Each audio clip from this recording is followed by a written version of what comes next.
G'day. Now this is the start switch that goes behind the ignition chamber, and those who know my problem with my car or my van, I have a problem with starting sometimes. It's not the starter motor or solenoid, because I can jump a wire to the solenoid and the van starts quite fine. There's a power leakage somewhere or a bad connection somewhere, and I just made a video recently about discovering that there's a connection next to the battery that goes from the starter motor to the power line next to the battery where there's a connection. That was perfectly fine with mine, so that's not the problem, and that line then goes inside, and I'm not really too sure if there's any joins between where it enters the firewall and the wire connects over to this ignition switch. And I know it's not my safety switch as well, because I've taken that out, cleaned it, made no difference, replaced it, made no difference, so it's not that.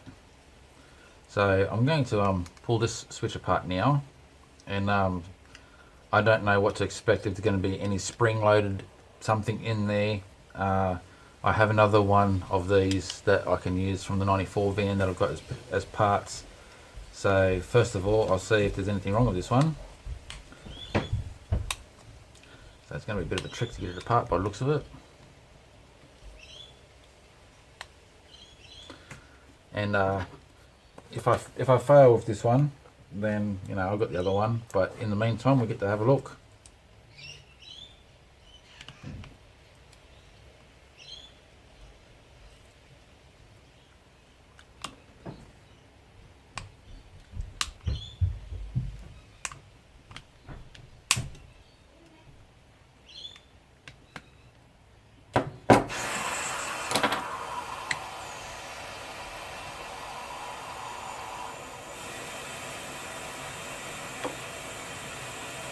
Well, it looks like we've got a bit of a problem there, doesn't it?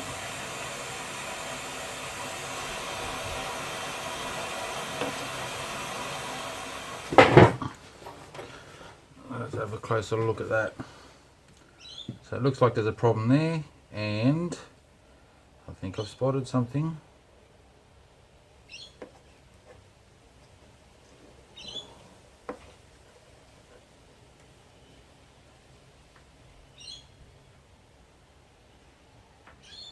Looks like I've got a problem right there where it dips a little bit.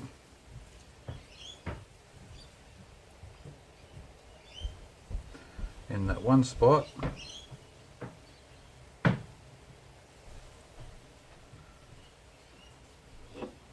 That wouldn't be a good enough reason for it to not start though.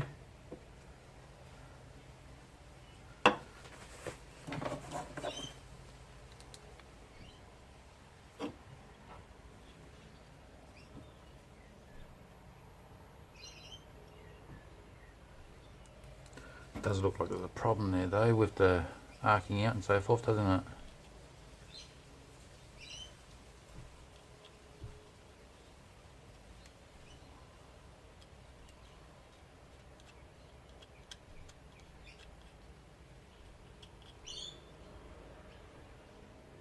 And the centre part here looks alright, no problems there.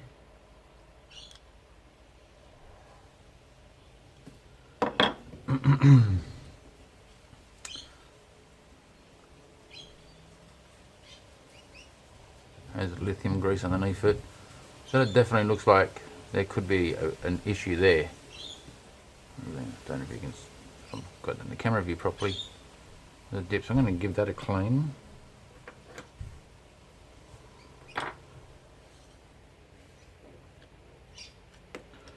Make sure that this can only go on one way. Yep, so that's okay. Yeah, there's nothing wrong with that piece. And a couple of springs in there to help push that down.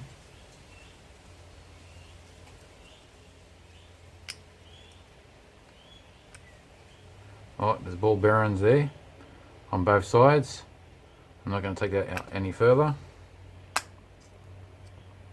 otherwise they'll spring out and you can give up on that if you can't find the ball bearing. So that's not going to come apart.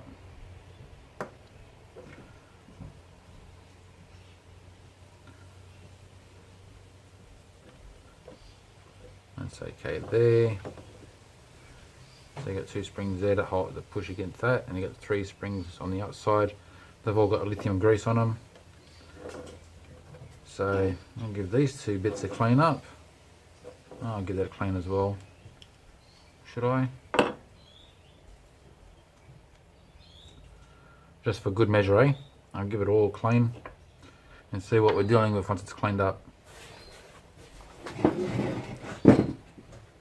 Okay, so from what I can tell, and obviously I can't stick my head in the switch when it's all put together, so I'm only presuming that this is how it works here.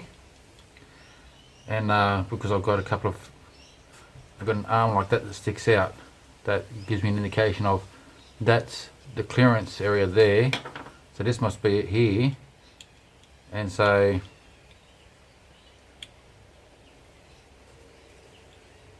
that's not really giving me an understanding of if that was a problem there, and that will allow it to turn to there. That can't be the reason.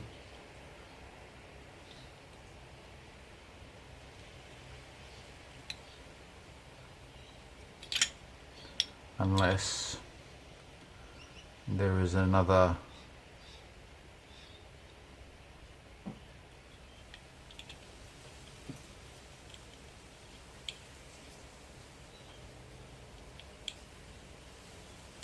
that wouldn't be yet. It's not enough key turn, that'll just be for accessories. Yeah, so it has to be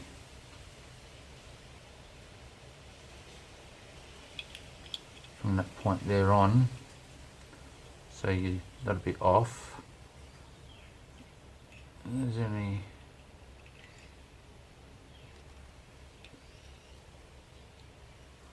that joins that pin and that pin there in the off position?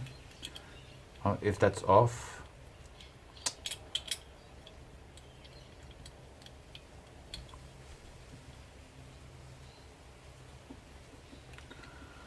sorry, it's kind of like taking a little bit longer here. I just really want to try and work the switch out. I could just go straight away to the result, to the solution I'm going to do, but I want to work the switch out first.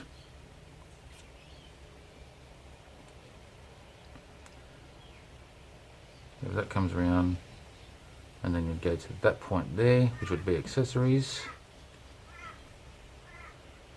and that's joining to that connection. That's that there and that there joining at that point.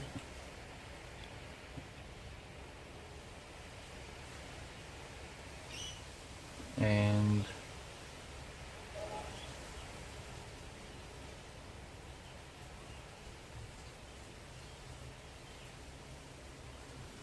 so we've got that one there, that one there, and yeah, so that's no up there. I'm just trying to work out if that one up there is joining. No, it's not. So when you go from off, it's those 2. When you turn it to accessories, it's those 2.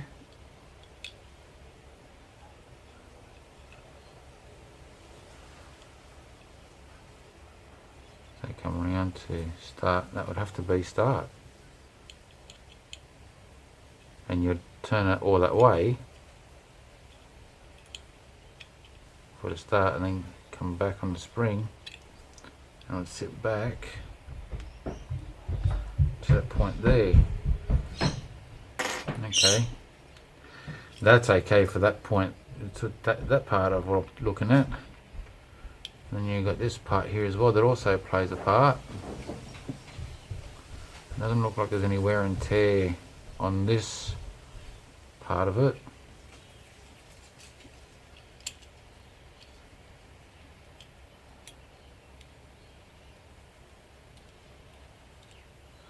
And clearly this part plays a part of the ignition as well.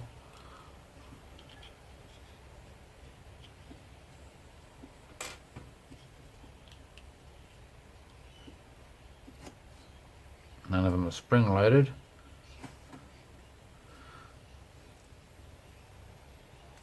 Alright, so the problem I can see is the only one problem is that there's wear and tear on this corner here. So what I'm going to do is I'm going to put solder on that, which is going to take a while because I need to heat the brass up first to solder it. And just to try and get a bit of build up in that one section, then I'll sand it to shape it. Now I know solder is not a solution, so solder is a band-aid. It's softer, so it's going to be quicker to it's softer, so it's going to be quicker to wear away. But that'll give me an answer to if that's the problem to what I've been having. There's a bit of wear and tear right here as well. Not enough to be concerned about though. I can just see that that's where there's wear and tear. The rest of it looks okay. And if this solves my problem, I have no more problem starting for say a week, then I'll change it over the 94 one I have when this one starts playing up again. If it keeps playing up, then I know this is not the problem, and I'll keep looking for the reason why. So I'll get into the soldering part of it.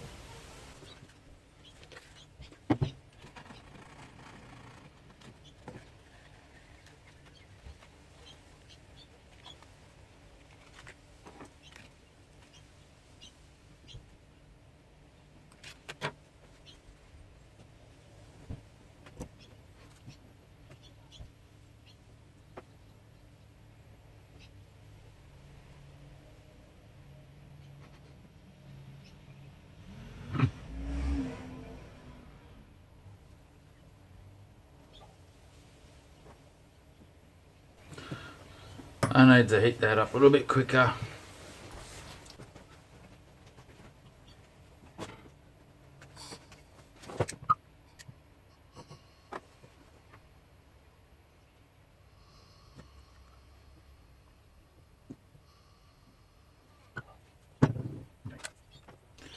So now I'm going to do some filing and sanding and whatever it takes to shape that back to the original shape.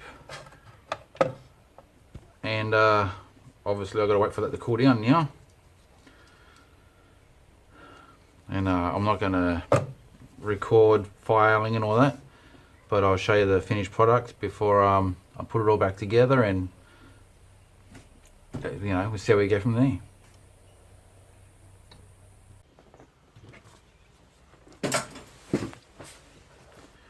Okay, so I've got that done. You can see it's nice and smooth at the top there. That's my solder point there. Now this could last for years. I really don't know, because solder is softer than the brass or bronze that was used to make this, but it's not exactly something that's just going to rub away either. It's not butter. So we'll put this back together. I'll put some fresh grease in it.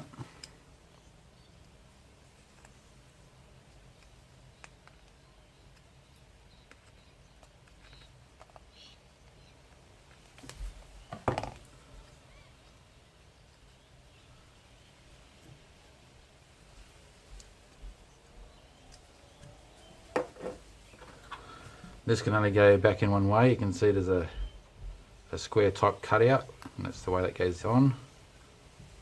Same with this piece here. It can only go on one way, and it slides in over the top of that there. I believe that's the way it came off, didn't it?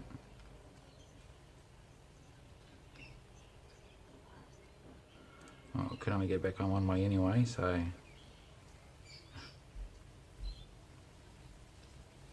that must be there. So there's another little smaller square cut out there, so it must be there that went.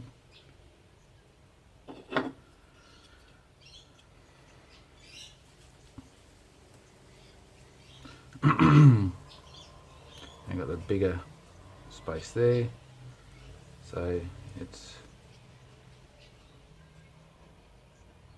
must be that bit there. It goes back on. Okay. So now when that goes in the car, use a smaller screwdriver.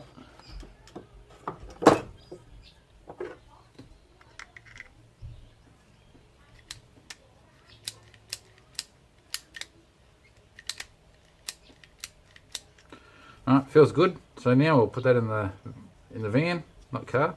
Put that back in the van, and we'll see how she goes.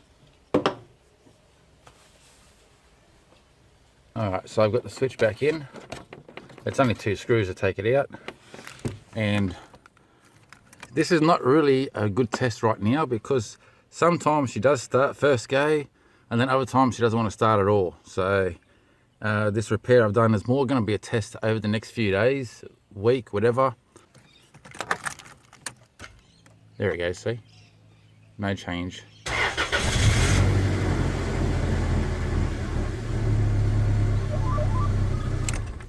So you got to see how long I had to hold the key for then, and that's what it's been like. Sometimes it doesn't want to start at all. You can hold the key for forever. Most of the time it's probably about a 30-second wait with the key turned, and a lot of times after it started that first time, then it starts. Yeah, there's that. Okay, so problem's not fixed.